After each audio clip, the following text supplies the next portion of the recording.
What's up, my guys? Welcome to another show, NBA show from SBR. Make sure you guys go to sbrpicks.com/NBA. Check out all the articles and NBA content we have over there. I'm your host, Jay Money. That's my guy, BlackJacks Picks. It's my guy, Junior Browne. We're here to break down this card. My guys, Thursday NBA card, NBA playoffs.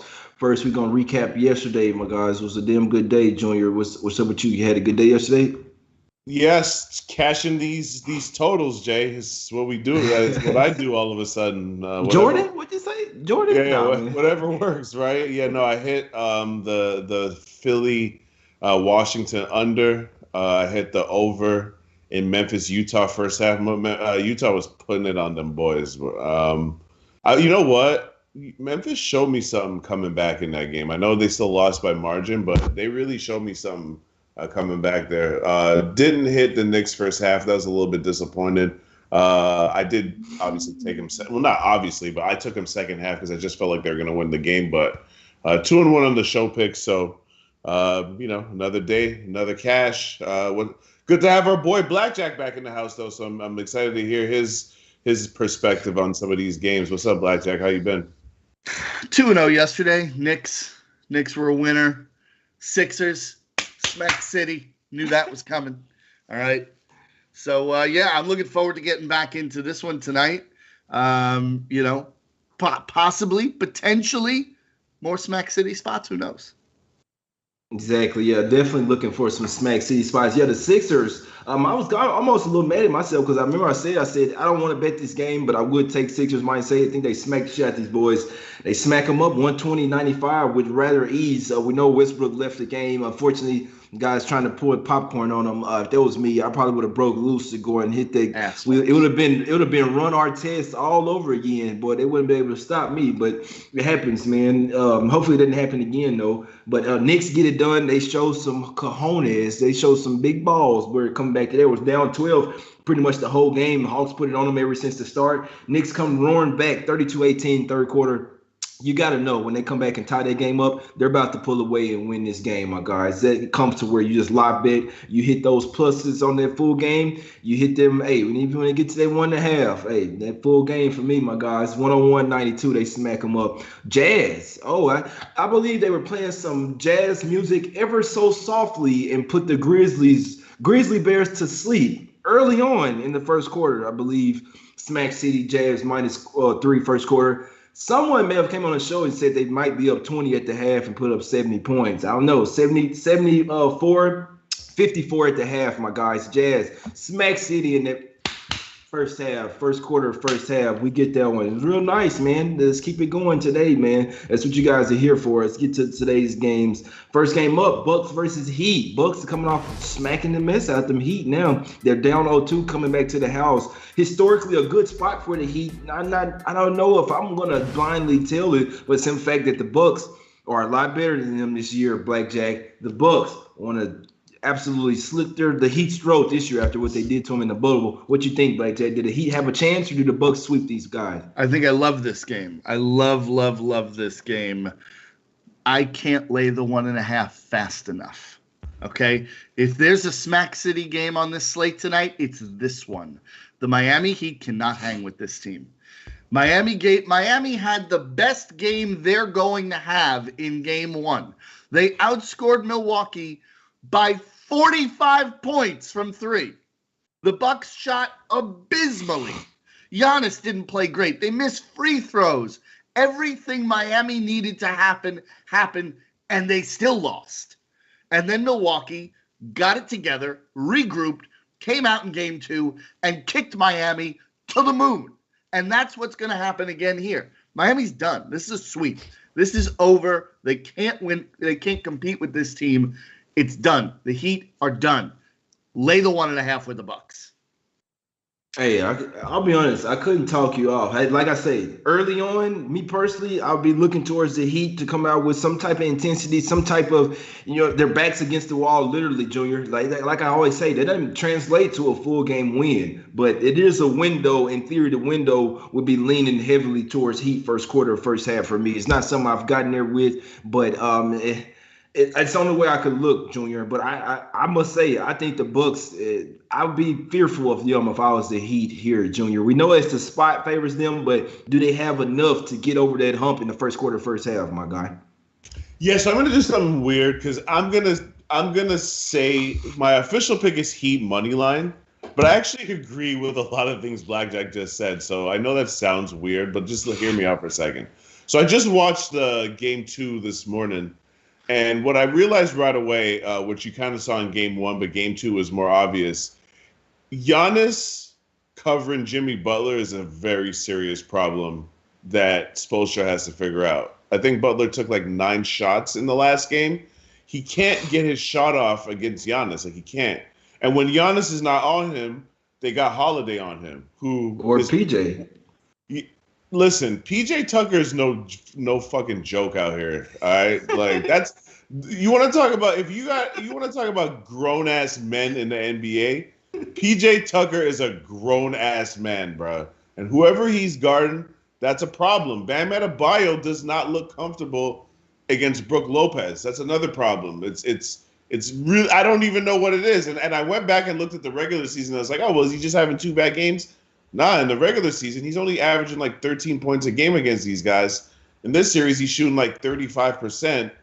It's bad. It's really bad. And I just think that I'm going to stick to a theory that's had me cashing tickets since the playoffs started, and it's about regression. I just think Miami is not going to continue to have Jimmy Butler shooting 20-something% from the field and Bam shooting 35%. I just don't think that that's what's going to happen. I also think that the Heat took advantage of the bubble last year. The bubble allowed them to beat Milwaukee in a situation where Milwaukee's home court, they weren't able to capitalize on that. That's why I cashed with Milwaukee in the first 2 games because I felt, in the second game, not the first game. In the second game, because I felt like their home court is a real advantage. It's one of the best home courts in the NBA. Well, you can say the same thing about Miami. I was going to go to this. Miami's 29-7 at home last year. Miami's a good. They were 15-22 on the road. They're a terrible road team. Jay, you help me out. Last year, Miami at home, that was a cashing ticket, especially in the first half. Like, they're a good home team. They're not a good road team. Tonight, there's going to be, from all the things I've been seeing on the local news here, it's going to be like 15,000 people in the arena. Yeah, maybe by the third quarter. Jay, now, Blackjack, I know what you're. Is Miami a sports town? No. It's a college sports town, right? Yes. That's what all of Florida is. Florida, right. So I'm not trying to say that Miami is a sports town, but what I'm trying to say is this Heat team plays better at home. This is going to be the first time they've played in a packed house literally since the pandemic started. I would posit, Junior, that they play better at home more because it's other teams going out in Miami than it is anything to do with what's happening in that building. I mean, I guess he's going to be a quarter Bucks fans. I don't know. I think it's going to be rowdy in there. I really think it's going to be rowdy in there. I really think the atmosphere is going to help these guys. And again, I'm really just betting on the fact that Bam and Jimmy cannot possibly play worse. So they're just going to continue to play this horrible version of themselves. Yeah, they stink. I just don't think that's what's going to happen. I'm betting on regression to the mean. I'm betting on the home court, and I just don't think it's going to be a sweep. I think Bucks win this series in 5, and I think Miami's going to win this game. It's a little sprinkle, but Miami money line is my official play. Hey, their backs are definitely against the wall.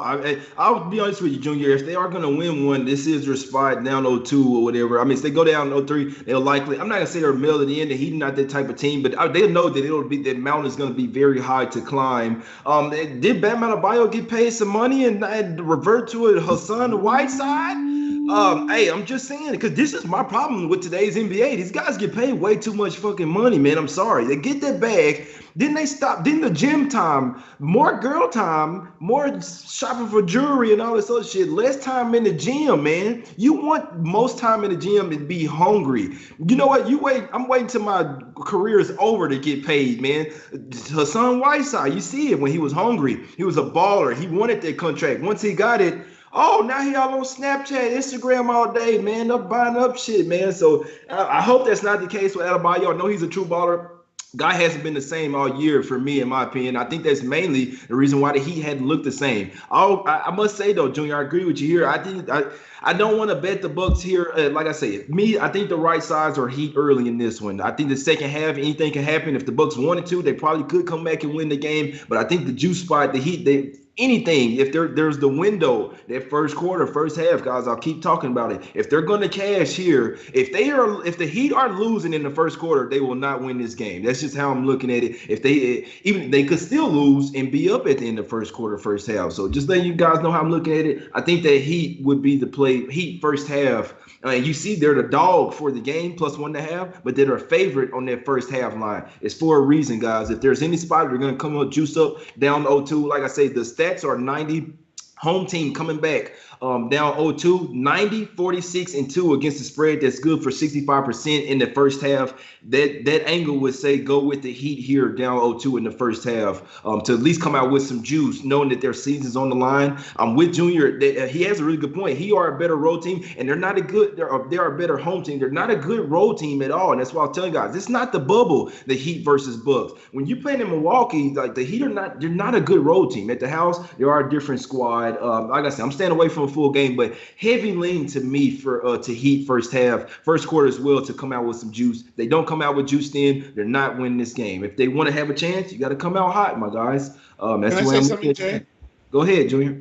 The Heat are not the team we saw last year, right? But I just think that some people, because I'm reading the chat, and obviously, we read. When I mention the chat, it's just kind of like you guys are watching the show, and I think it's important that we kind of look at your opinions, right? So I'm not saying this like I'm against other people's opinions, but I'm just saying when people say the Heat look defeated, so game one, what was that when they lost in overtime? They looked defeated then too, like. You can't have like the recency bias. You got to be careful with that in the playoffs. Every day is a new day, and I just think that if Miami lose today, they're getting swept. That's just the way you got to look at it. So this is Game 7 for Miami, regardless of what the scoreboard says or what the schedule says. They lose tonight, they're done.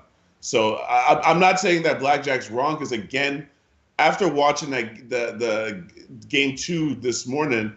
I mean, bro, the Bucks hit 10 threes in the first quarter. That game was insane. Things like that are just not going to repeat themselves. So Jay's play is actually pretty sharp, I think, too. Heat first half. Got you. Yeah, I hadn't hopped on it yet. I'm this close, man. The Heat first quarter and first half. Those are the spots. It's the only way I could look today, my guys. But I think they're going to hit. BlackJack, doesn't mean you're in trouble. But I think they come out hot, and we've seen it before. Maybe the refs help them out a tad bit as well, my guys. We've seen it before. Next game up, Suns versus Lakers. You talk about refs helping somebody out, man. There's no way in hell I'm putting the Reds on this game, man. I've never bet a Scott Foster game ever again. I actually don't even bet game. I can't even bet games the day before no more until I know who the ref assignments is. Got burned with it last time. Scott Foster reffing the Lakers game. Hey, it's bad news.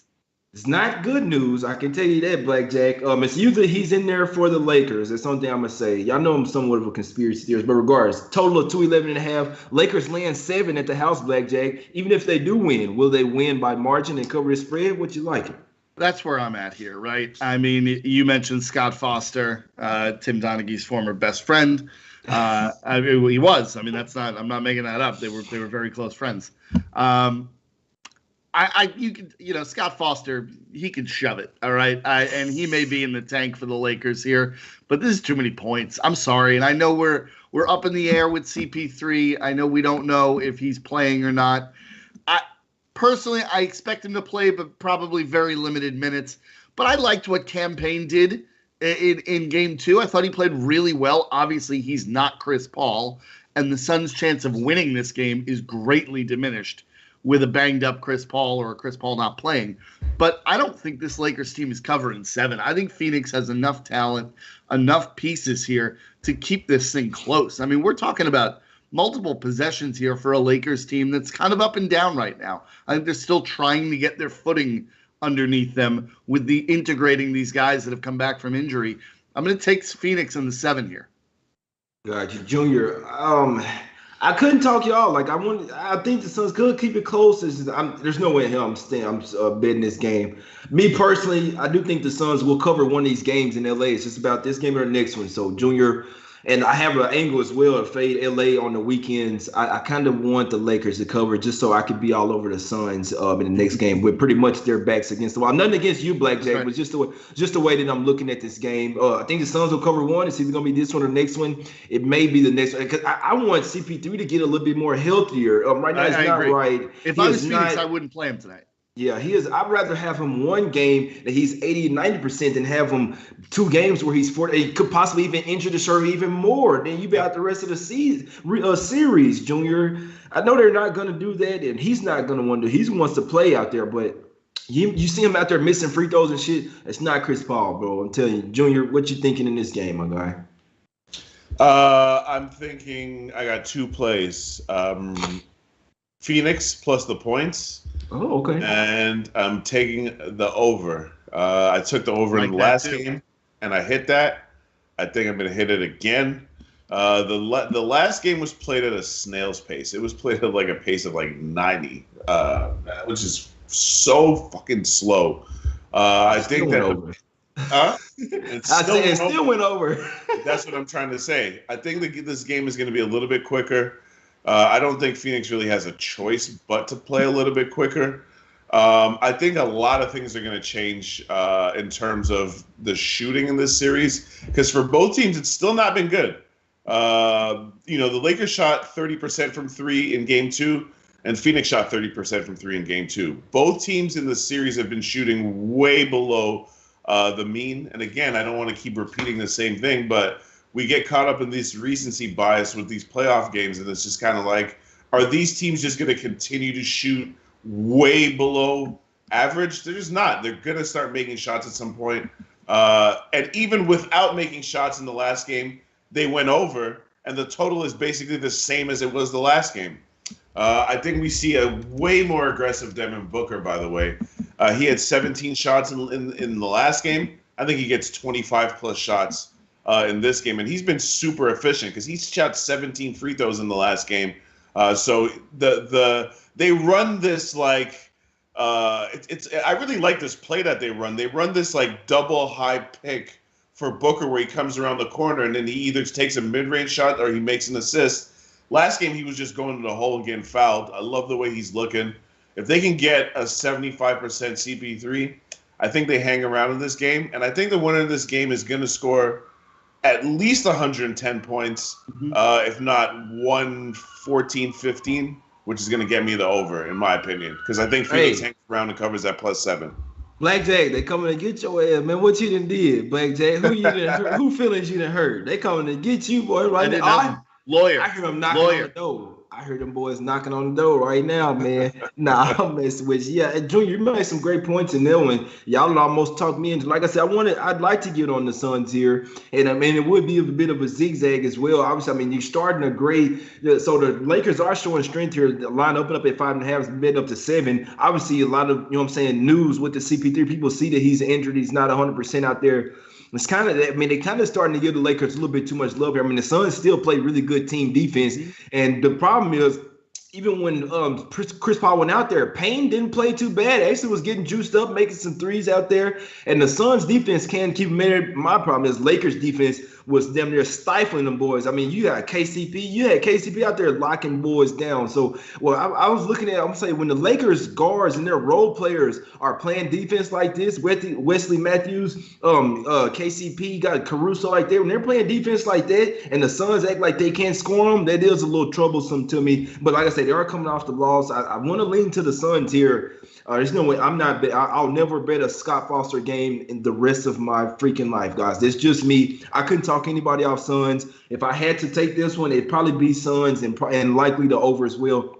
The total is probably a little better. Scott Foster is a little whistle happy with his he can't get a little whistle happy or whatever. So I'm heavy lean to over. Want to lean to Suns, but not touching this freaking game, man. Next game up, Nuggets versus Blazers, my guys. I'm sorry that Scott Foster scared me off, but he is my kryptonite. I cannot win the game, which I mean I've won a few guys, but it's just something that I'm personally doing. You could do whatever you want with your money, my guys. I hope you guys cash. Go undefeated. Take all the bookies' money, please. They have enough, my guys. I want to see everybody cash, go undefeated. They've been screwing us over for years, man. Let's take all this. I hope y'all hit a 12-team parlay on these motherfuckers.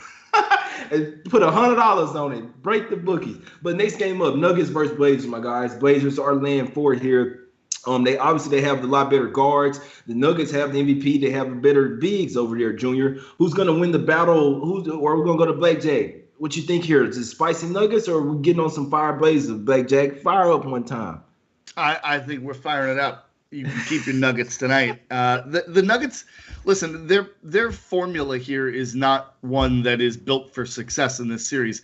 They're basically trading 2-point shots on their end for 3-pointers with the Blazers, and that doesn't work. I mean, in game 2, Denver had to shoot 66% from the floor in the first half to build that lead. That was enough to withstand the run that you knew was coming from Portland in the second half.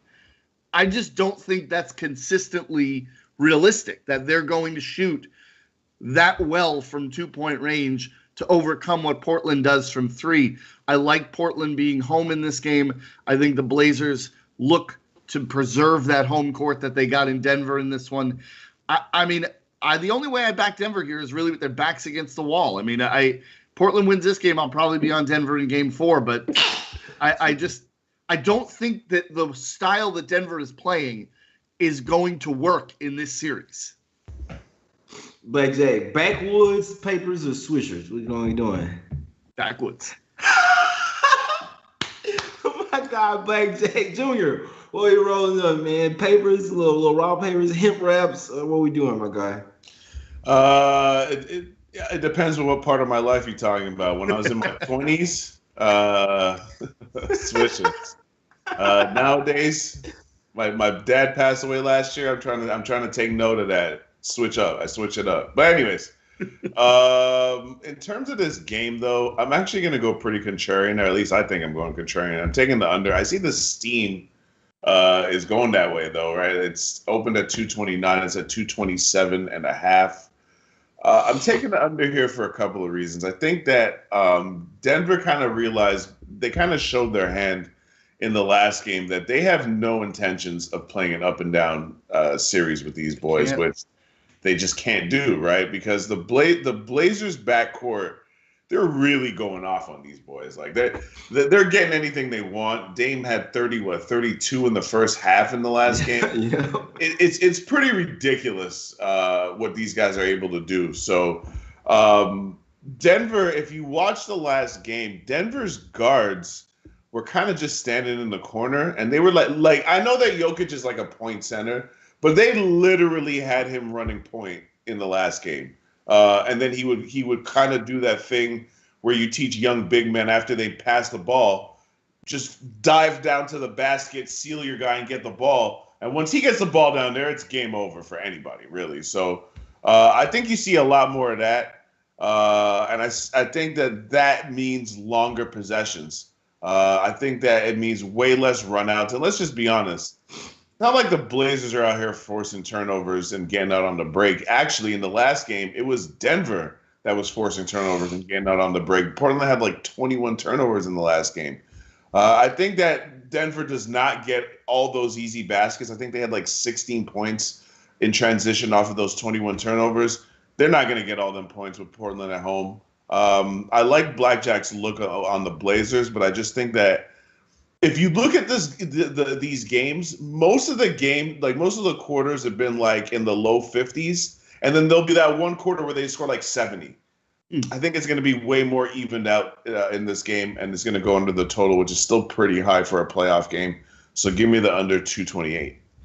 Gotcha. Yeah, and the Blazers, I mean, they've shown they could play some defense as well. The Nuggets, if they want any chance, they have to slow it down and try and make it a half-court type of game. You get to running with the Blazers, they'll put up 120, 130 on your ass real quick, and you'll be down by 20. The Nuggets, I mean, the Nuggets were up, 10, 15 points in that game. They showed a stat on the screen that the Blazers were still outscoring them in the backcourt 43-14. The Nuggets' backcourt is just not enough. I mean, when they start to get and this is the problem here, like with the early on in the season, before these guys get Barton back, that's when the Blazers might want to make their run, because I think he's close to coming back. When Barton does come back, he'll be a difference maker, in my opinion, for the Nuggets, because he'll be on C.J. McCollum or Damian Lillard the whole time he's out there. Right now, I mean, they did get Monte Morris back. He still got guys like Shaquille Harrison, Austin Rivers, who's not a bad defensive guy as well. But still, I like the Blazers here in the first half, my guys. They're coming off the loss. They did win the first game. They still know they have confidence. They can get what they want versus Nuggets team. They're coming off the loss, like I say, in the last game. They know they can. They still have the home court advantage. You come into the house, the Nuggets, they were strong on the road there for a while there in the regular season. Then they start to taper off. I think it's going to get back to that here in the playoff time, where the home court advantage really racks it up. So they played 2 home games, lost one of them. Now you go on the road for the first time in the playoffs. The Blazers come back to the house as well, juiced up, coming off that loss. Like I say, Blazers first half for me. I wouldn't talk anybody out of first quarter as well. I think the Blazers might get that one done as well. I didn't hop on it, but the one thing I did bet last night was Blazers -2. That's the only thing I'm on right now. I like the first quarter as well. I just hadn't hopped on it. Blazers first half -2 for me, BlackJack. Could you talk me out of it? Nope. I like Portland all night long here. Let's cash it. Portland early and often, man. Y'all know it is going just papers for me, man. I'm with Junior. My old days, it was number Swish. I'm talking about Swishers heavy, man. Probably 1 million of them. But they used to have the 5-pack boxes, buy one get one free, man. We was going in on them things, Optimals, all that straight paper. Yeah, I'm sure you after the show. I graduated. I got me a dab rig. So okay. Oh yeah, you going big dog. Fancy. Junior, they paying you?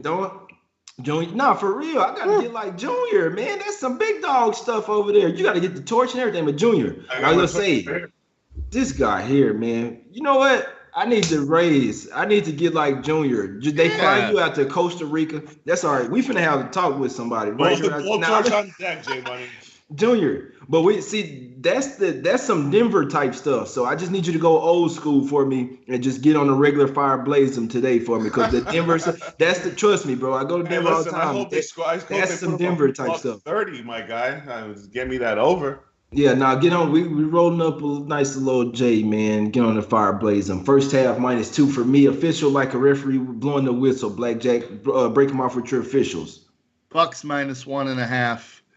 Phoenix +7, and Portland -3.5. God, you got some lovely looks, my guy. I must say, Junior, what you thinking?